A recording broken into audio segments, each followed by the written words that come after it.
Hay, kung sana hindi Babylonians ang unang nakakita ng mga constellation. Hay, kaya aawitin ko ang mga nararamdaman ko dito sa Alexandria, Ehipto. Bituin ang nais kong puntahan balang araw, pero wala akong pakpak, malungkot na ako. Kaya hanggang sa wax tablet lang ako para ilista ang mga pangalan ng 48 constellation. 48 constellation, ilista ko sila, Pisces hanggang Orion, at ang pinakamalaki sa lahat, Argonavis. Alice, ako na naman ang kakanta. Nicolaus Copernicus, meron ka bang gustong sabihin sa aming lahat? Naghihintay kami. Nicolaus Copernicus, alam ko na may gusto kang sabihin.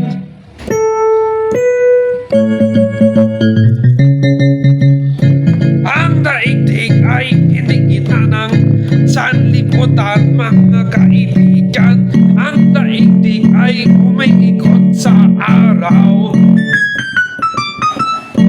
At alam ko na magagaling kayo sa akin, pero wala ako pakialam, kasi kayong lahat ay mga ignoranting baboy na mabaho pa, mataba pa naman.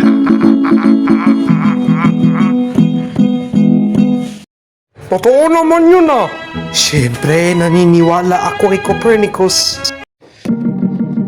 At ako ay naglista ng mga kakaibang bagay sa kalawakan.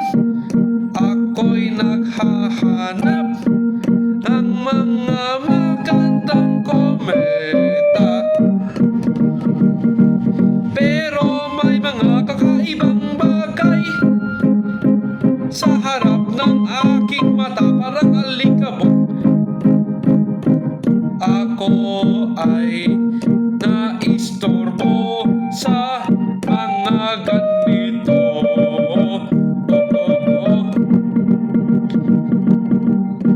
Tapos ako ay may nakitang bituin na katulad sa nakita ng mga inching sa taong 1054.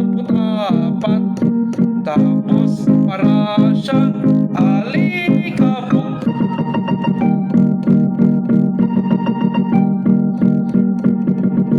Wala na kometa, sayang naman, walang halaga ang mga lista ko. Mali ka, may nakita kang kometa. Wala akong paki.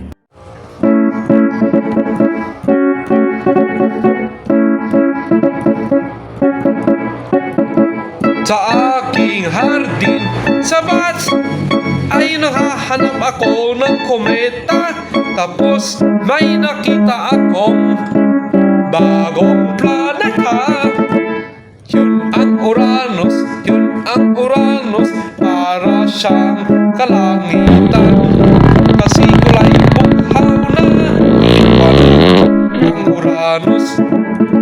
Mabuti hindi Georgium Sidus.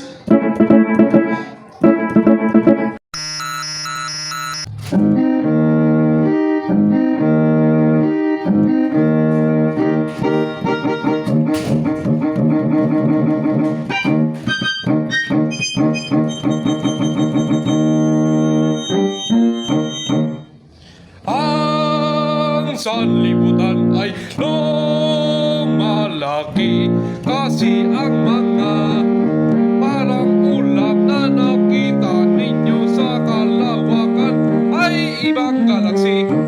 Akala natin noon bahagi siya ng Milky Way. Tapos bakit nga tayo noon? Ngayon alam ko na ibang galaksi yun. Akala natin galaksi lang sa sanlibutan ay Milky Way.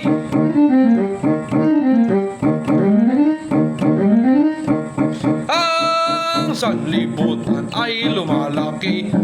Tapos balang araw o gabi, sasabog itong lahat. Oh, yeah. Ang galaxy ay mga grupo ng bituin, katulad sa Milky Way. Andromeda ang pinakamalapit sa atin. Oh, yeah.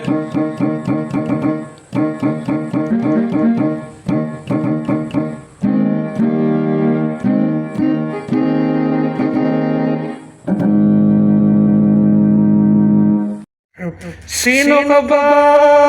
Sabihin mo. Sino ka ba? Bakit kakaiba ka? Alam ko na ika'y isang bagong planeta. Tawagin ko sa'yo ay ano man? Pluto! Pluto! Din.